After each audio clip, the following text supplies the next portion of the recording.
All right, y'all. Today we making some extra lean turkey breast tenderloins for the first time. I'm gonna keep it simple. I'm gonna rinse those off.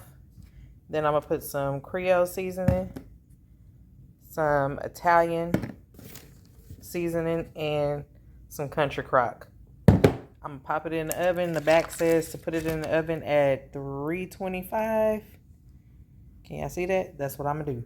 Oh, I'm gonna put some foil around it though. All right, so I mixed the seasonings in with my butter, and y'all, I was scared this was gonna turn out bland, so I put some more in there, and I think I'm gonna add a little. I put some salt, and I'm gonna put some sage in there. Now, I couldn't find no sage, so I just put some basil leaves in there. I don't know. We just gonna try it. I'm gonna let y'all know how it turns out. I was scared it was gonna be bland and dry, and so I added some red wine vinegar.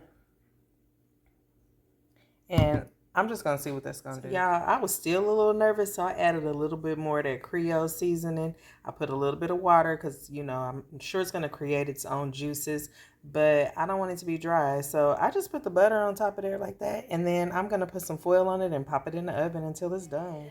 This is how it turned out. Y'all, it's so juicy. Oh my goodness, let me taste that. That's good.